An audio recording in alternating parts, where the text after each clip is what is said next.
దేవుని నామానికే మహిమ కలుగును గాక. ఆమేన్.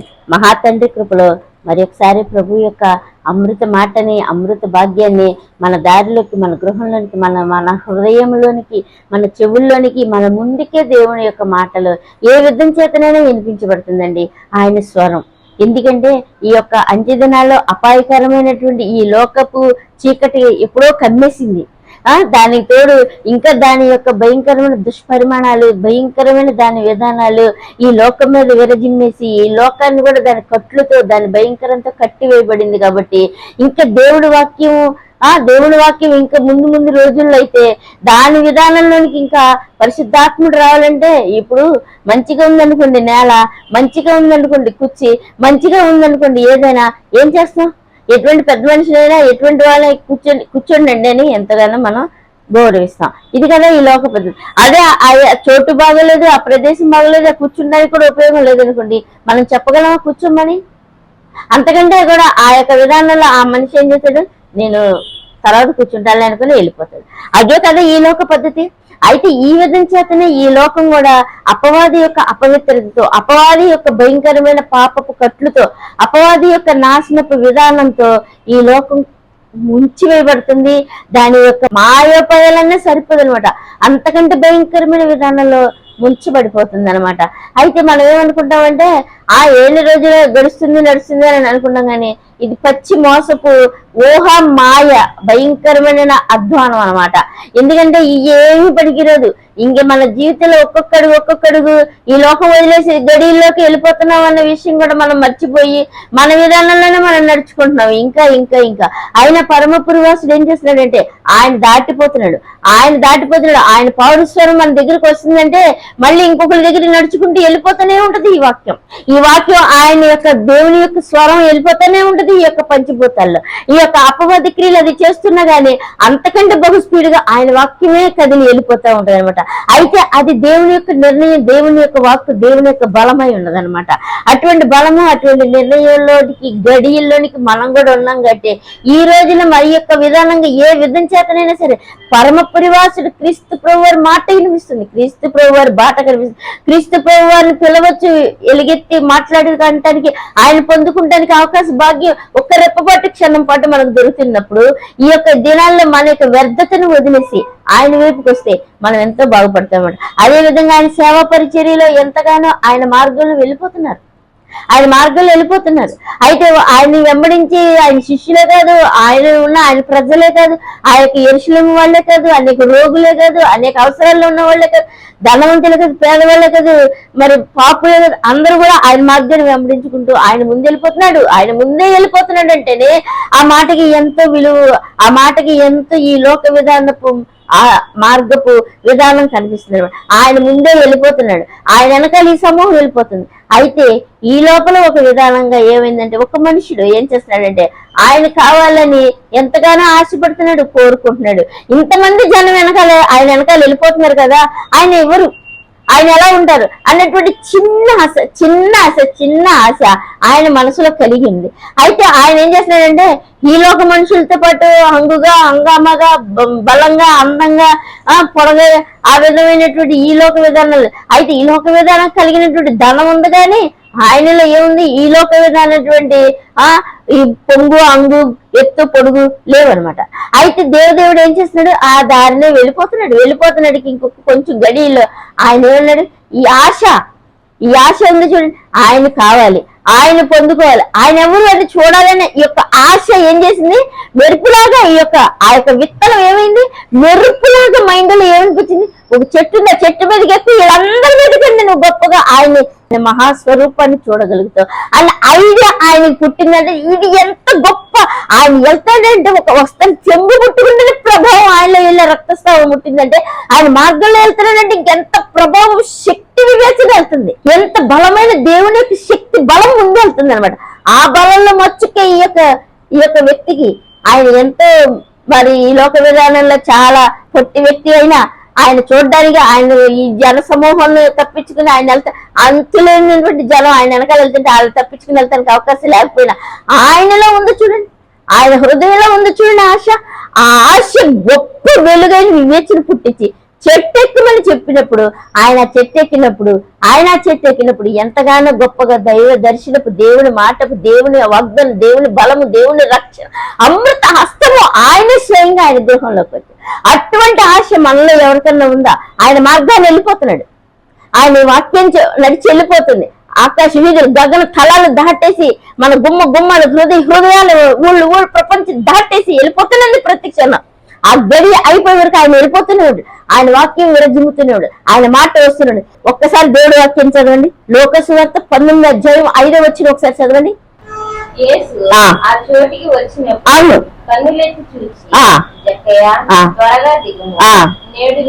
స్తోత్రం. ఆమె చూసారా?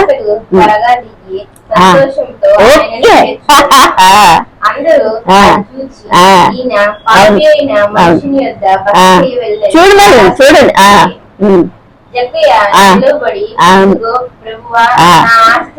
అవును, నేను ఎవని యొద్దనైనను అన్యాయంగా దేన్నైనా తీసుకునే అతనికి నా ఇంతలో మరలా చెల్లించనని ప్రభువుతో చెప్పాను. అబ్రాహాము కుమారుడు నేడు ఈ ఇంటికి రక్షణ వచ్చి చాలు. వెతికి రక్షించుటకు మనిషి కుమారుడు వచ్చునని అతనితో చెప్పాను. వారు ఈ మాటలు వినుచుండగా తాను యెరూషలేమునకు సమీపంగా ఉండుట వలన దేవుని రాజ్యము వెంటనే అగుపడునని తలంచుట వలన ఆయన మరి ఒక ఉపమానం చెప్పాడు. చూసారండి, సాక్షాత్ దైవ కుమారుడే చూసారండి. ఆయన యొక్క మాట, ఆయన యొక్క బాటలో వెళ్తుంటే ఆశపడిన ఆ హృదయం, ఉన్న చోటనే కాకుండా ఇంకొక ఏర్పాటు కాకుండా, ఇంకొక నిర్లక్ష్యపు విధానం కాకుండా, తర్వాత చూద్దాంలేని వాయిదా వేయకుండా ఆయన యొక్క ఆశను బట్టి, ఆయన వేసుకున్న ప్లాన్ బట్టి చెట్టెక్కి ఉన్నదంటే అది ఎంత గొప్ప మెట్టు స్టెప్. మన విధానంలో కూడా క్రీస్తు ప్రభువు మన ముందు నడుచుకుంటూ దాటుకుంటూ వెళ్ళిపోతున్నాడు. మనకు కూడా ఎవరికైనా ఆశ ఉందా? దైవ కుమారుని పొందుకోవాలనే ఆశ, భాగ్యం ఎవరికైనా ఉంటే ఆ యొక్క మెరుపు లాంటి వివేచనాత్మ, మెరుపు లాంటి బలమైన ఆత్మ, మెరుపు లాంటి అపవాదిని కూల్చివేయగల శక్తి గల పరిశుద్ధాత్మ, అపవాదిని ఎదిరించగల వాక్య ఖడ్గపు ఆత్మ, పరిశుద్ధాత్మ దివ్య కుమారుడు మన ముందు ఉన్నాడండి. మనతో మాట్లాడుతున్నాడు. ఆయనకు వాక్కు వెళ్తుంది కాబట్టి మనం ఇంకా సజీవమై ఉన్నాం.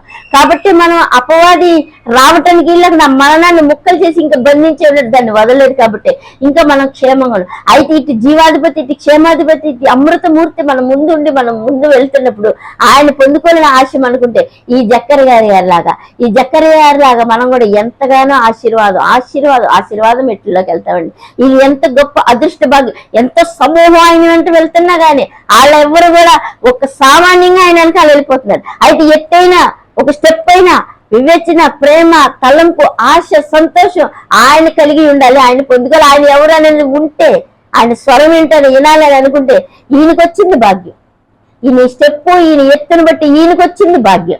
ఈ భాగ్యం ఎంత గొప్పదో చూడండి. ఇటువంటి భాగ్య స్టెప్ మనలో ఉంటే కనుక మనం ఆయనతో వెనకాల మనం ఆదివారం, శనివారం, సోమవారం మనం వెళ్తూనే ఉంటాం, వస్తూనే ఉంటాం అని అనుకుంటే ఈ విధంగా ఉంటే దొరకలేదు. ఆయన కంటే ముందే ఒక స్టెప్ కంటే ఇంకెక్కువ, ఆయన స్థితి కంటే చాలని విధానం కంటే ఎక్కువగా ఉన్నది. కాబట్టి ఆ ప్రేమ తత్వాన్ని బట్టి ఆయన ఆగిపోయాడు ఆయన ముందే. అట్టి భాగ్యం మన హృదయం, అట్టి భాగ్యం ఆయన కోరుకుంటే మన ముందు కూడా ఆయన ఆగిపోతాడు. ఆయన యొక్క శక్తిగల వాక్కు, ఆయన యొక్క బలమైన మార్గం, ఆయన యొక్క శక్తిగల ఆస్తం మన ముందుకు కూడా వచ్చేస్తుంది, ఆగిపోతుంది. అయితే ఈయన ఏమన్నాడు? నీ ఇంటికి రక్షణ వచ్చింది అని, నేడు ఈ ఇంటికి రక్షణ వచ్చింది అన్నాడు. అంతమంది సమూహంలో ఎవరైనా పొందుతారు? ఆయన గురించి అయిన ఒక ఎత్తైన అనుభవం, ఆయన గురించి ఒక లోతైన ప్రేమ, ఆయన గురించి అయిన ప్రశస్తమైన ప్రేమ, ఆయన చూడాలనే గొప్ప ఆశ ఆయనకి అంత రక్షణ భాగ్యం కొని తీసుకొచ్చింది అనమాట. అటువంటి ఆశ, భాగ్యం, ప్రేమ, ప్రత్యేకత, పరిశుద్ధత, ఆయన యొక్క ప్రేమ తత్వం యొక్క ఏకాత్మ మనసు కలిగి మనం ఆయన ఇష్టపడితే మన ముందు కూడా అటువంటి అదృష్ట భాగ్యపు దేవరాజు, బంగారు తండ్రి, మహిమరాజు మన ముందు, ఆయన వాక్కు మన ముందుకు వచ్చి నడుచుకుంటూ ప్రతిరోజు వెళ్తున్నప్పుడు అది పట్టుకుంటే మనం ఆశ కలిగి, ఎత్తు కలిగి, మన మనసు, ప్రేమ అన్ని కూడా ఎత్తు కలిగి ఉంటే అట్టే రక్షణ భాగ్యం ఆయన కలిగింది మనకు కూడా కలిగింది. మన ఇంటికి కూడా రక్షణ ఇస్తుంది, మన ఆత్మలకు కూడా రక్షణ, మన సమస్త బిడ్డలు, భార్య, అందరికీ, భర్తకి రక్షణ వచ్చేస్తుంది. ఇట్లా మనం పొందుకోవచ్చు, ఇట్లా ఆయన కలిగి ఉండొచ్చు. అయితే మనం సామాన్య మనుషులాగా రొట్టెలు తినేసి 3 రోజులు ఆయనతో ఉండేసి రొట్టెలు తినేసి హాయిగా ఉంది, లేకపోతే ఆయన వెళ్ళిపోతుంటే స్వస్థత వచ్చింది, ఆయన వెనకాల వెళ్ళిపోతున్నాడు అంటే ఆ యొక్క ఆత్మీయ జీవితం ఎలా ఉంటుందంటే ఈ లోక పరిస్థితులు దాటలు, ఈ లోక అపవాదులను దాటలు, ఈ లోక విధానాన్ని దాటలు, ఈ లోక నశించే నికృష్టమైనటువంటి సాతానుడి యొక్క విధానం మనం దాటలేము అనమాట. అటువంటిది సరిపోదు. ఆయన వెనకాల నడుచుకుంటూ వెళ్ళిపోతున్నాం అనుకుంటే అది సరిపోదు అనమాట. ఈయనలాగా ఒక స్టెప్, ఒక మెట్టు, ఒక ఎత్తైన అనుభవ లోతు ఉంటే రక్షణ సాక్షాత్ ఆయనే తీసుకొచ్చిస్తున్నారు. ఆయనే ఆగి అక్కడ ఆ ఇంటికి రక్షణ ఇస్తున్నారు. నశించిన దాన్ని నేను వెతకడం రక్షించడానికి వచ్చానని కూడా గొప్ప దేవుని యొక్క మాటను నెరవేర్చుతున్నాడంటే ఆయన అట్టి భాగ్యపు ఆశీర్వాదపు విద్యను, అట్టి భాగ్యపు ఆశీర్వాదపు ఆయన మాట, అట్టి భాగ్యపు ఆశీర్వాదాన్ని మనం పొందుకోవాలి. ఇది చాలా గొప్పది. ఇటు గొప్ప భాగ్యాన్ని మనకి కడవరి దినాల్లో, ఈ యొక్క లాస్ట్ దినాల్లో, ఈ అంచె దినాల్లో భయంకరమైనటువంటి ఏ క్షణానికి ఏం జరుగుతుందని తెలియనటువంటి భయంకరమైన దొంగ అపవాది నాశనపు దినాల్లో మనం ఉంటున్నాం. కాబట్టి ఎవరైనా ఉన్నారా? ఇటు భాగ్యపు ఎత్తైన మెట్టు, ఎత్తైన లోతు, ఎత్తైన ఆయన యొక్క ప్రేమలోనికి వెళ్ళాలని ఉన్నతమైన మనస్సుతో ఆయన ఆలోచించి ఆయన ప్రేమను, ఆయన్ని చూడాలని, ఆయన స్వరం వినాలనుకుంటే ఇటు ముందు నిలబడిపోయి రక్షిస్తుంది దేవుని యొక్క గొప్ప. ఆయనే సాక్షాత్ దైవ కుమారుడు ఆగి ఆయన యొక్క విధానానికి ఆయన ఇంటికి వెళ్ళినప్పుడు కూడా మళ్ళీ ఏమంటున్నారు జనాలు, వెనకాల ఉన్న జనాలు, ఇదిగో పాపి అయిన ఈయన ఇంటికి వస్తున్నాడండి అని అంటున్నారు. వెనకాల ఆ యొక్క దేవుని యొక్క విధానపు వాక్యపు విధానపు నడక కాదు, వాళ్ళకి అపవాది విధానపు మాటలు, అపవాది విధానపు ఆలోచనలు. ఏమంటున్నారు? ఇంటి పాపి కదన్నా ఈయనింటికి వస్తున్నాడండి. మరి ఏమి నేర్చుకోకుండా, ఏమి తెలుసుకోకుండా, ఆయన పొందుకోకుండా ఉంటే మనం ఎంత పాపలు, మనం ఎంత నశించిపోతాం అన్న విధానం ఆలోచించగలుగుతున్నారా? అయితే ఈయన ప్రేమతో తెచ్చుకుని, ప్రేమతో ఆయన ఆశీర్వాదం పొందుకుని, ప్రేమతో ఆయన ఇంట్లో చేర్చుకుని విందు చేస్తున్న ఈయన అన్నాడు, ప్రభువా నేను ఎంత దొంగ విధానంగానే మోస విధానంగా సంపాదించిందో నేను 4 ఇంతలు ఇచ్చేస్తాను ప్రభు. ఇది గొప్ప బలమైన మెట్టు అనమాట. ఇట్టి గొప్ప మెట్టు ఎక్కి మనుషులు ఆయనకు కావాలి. ఇటు ఆత్మ నశించిపోకుండా కోసం ఆయన వచ్చాడు అనమాట. ఇటు భాగ్యపు పశ్చాత్తాప మనసు, ఇటు భాగ్యపు మారు మనసు, ఇటు భాగ్యపు ఆత్మవిశ్వాసపు మెట్టు ఎక్కే మనిషి అయితేనే ఆయన రక్షిస్తారనమాట. అటు బలమైన దేవుని శక్తి వాక్యం, ఇటు బలమైన విశ్వాసం మాట, ఇటు బలమైన ప్రేమ కలిగిన వ్యక్తిని మాత్రమే రక్షించగలదనమాట. ఇటు భాగ్యంలోనికి మనం వెళ్తే బాగుండు. వెనకాల వచ్చేవాళ్ళు ఇక పాప కదా ఈ ఇంట్లోకి వెళ్తారని వింటారని చెప్పుకునే వాళ్ళకి కానీ సరిపడినది ఈ వాక్యం, ఈ దేవదేవుడు. ఎవరికి? ఇటువంటి బలమైన ప్రేమ కలిగి, ఇటువంటి బలంగా చేర్చుకునే వ్యక్తిని, ఇటు బలమైన దేవుని ప్రేమను గుండెల్లో చేర్చుకుని ఆయన మాటకి వెంటనే రివైండ్ అయిపోయి ఒక పరిశోధన చేసేందుకు, ఆ పరిశోధన సక్సెస్ అయ్యి మనం అనుకున్న విజయం జయం వచ్చింది అనుకోండి, అందులో నుంచి వచ్చే లాభం ఆ యొక్క విధానం ఎంత సంతోషం. అటువంటి విధానపు సంతోషంలో క్రీస్తు ప్రభు వచ్చింది అబ్రహాం గారి కుటుంబమే. నశించిపోయిన దాన్ని వెతకడానికి, రక్షించడానికి నేను వచ్చాను, మీ ఇంటికి రక్షణ వచ్చిందని చెప్పినటువంటి అట్టి వాగ్దానం మహాదేవుడు, అట్టి రక్షించే పరమ పురివాసుడు మన ముందుకు వస్తున్నప్పుడు ఇట్టి విధమైనటువంటి దేవుని బిడ్డగా, ఇట్టి విధమైన దేవుని మార్గంలో అయితే ఆయన ఇంకా నడుచుకుంటూ వెళ్ళిపోతున్నప్పుడు కూడా ఆయన దేవుని రాజ్యం వెనక్కి తిరిగి మళ్ళీ ఏడుతో కూడా చెప్తున్నాడు. ఆయన దేవుని రాజ్యం ఎలా ఉంటుంది అనుకుంటున్నారు? దేవుని రాజ్యం ఎలాగున్నాడు? దేవుడు చూడు, దేవుడు వెళ్ళు, దేవుడు ఏలో ఈ ప్రపంచం, ఈ ప్రకృతి నడిచిపోతుంది అనుకుంటున్నావా? ఆయన ఎలా ఉన్నాడో ఒకసారి దేవుడు వాక్యం చదవండి. లోకా సువార్త 19:15 చదవండి. అక్కడ రాజ్యం సంపాదించుకొని ఆమేన్ తిరిగి వచ్చినప్పుడు ప్రతివాడును వల్ల ఏమి సంపాదించాలో తెలుసుకొని తాను సొమ్మిచ్చిన దాసులను వద్దకు పిలువమని ఆజ్ఞాపించాను. మొదటివాడు ఆయన వద్దకు వచ్చి, అయ్యా నీ మీనా వల్ల 10 మీనాలు లభించిన అతడు, బలా మంచి దాసుడా, నీవి కొంచెంలో నమ్మకంగా ఉంటేవి గనుక 10 పట్టణముల మీద అధికారమే ఉండుమని వాళ్ళకి చెప్పాను. అంతటా రెండో వాడు వచ్చి, అయ్యా నీ మీనా వలన 5 మీనాలు లభించనగా అతడు, నీవును 5 పట్టణముల మీద ఉండాలని చెప్పాను. మరియు నేను తమను ఏలుటకు శత్రువులను తీసుకొని వచ్చి చెప్పాను.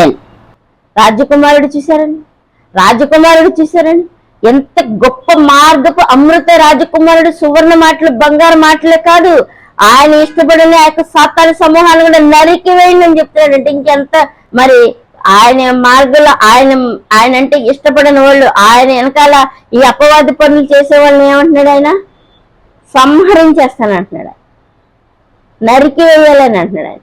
అమ్మో, ఆయన దేవదేవుడు దీవెనైతేనే మనం తట్టుకోగలం, ఉండగలం. ఆ గొర్రెపిల్ల యొక్క గర్జనకి ఎవడు నిలవ జాలలేము. ఆ మహాదేవుడి రక్షణ భాగ్యం అంత గొప్ప బలమైనది అనమాట. ఆయన ప్రేమ కింద విధేయులమైతే బంగారపు వీధుల్లో బంగారపు సువర్ణ పాత్రలుగా ఆయన సన్నిధిలో ఉండు. ఆయన కోపం, ఆ యొక్క గొర్రెపిల్ల ఉగ్రత తాళలేం. కాబట్టి మనం ఎలా ఉండాలంటే ఈయన వెతికి అభివృద్ధి పొంది ఆ యొక్క రాజకుమారుడు ఈ లోకాన్ని ఆయన యొక్క తండ్రి చిత్తానికి ఆయన తండ్రి దగ్గరికి వెళ్ళినప్పుడు మరి ఆయన ఏం చేస్తున్నాడు, వీళ్ళకి రాజ్యంలో కొన్ని వివిధ భాగాల్ని ఇచ్చి వీటిని అభివృద్ధి చేయండి అని ఇచ్చినప్పుడు ఎవరు నమ్మకస్తులను చూస్తున్నాడు. ఆయన అంటే ఇష్టపడిన వాళ్ళని ఎవడెవడ ఉన్నాడో అని కూడా చూస్తున్నాడు. కాబట్టి ఆయన దైవ పాత్రలమే ఆయన దీవెన పొందుకుని బలం మంచి దాసులు అవుతాం. తీసుకొచ్చి నరికేండి నేనంటే ఇష్టం లేని వాళ్ళే మనం ఉండకుండా ఆయన యొక్క నిత్య మార్గపు దీవెన ఆశీర్వాదంలోనికి మనం వెళ్ళి ఆయన పొందుకుని ఆయన సంపాదించుకుని ఆయన కలిగి ఉన్నామండి. ఆమేన్.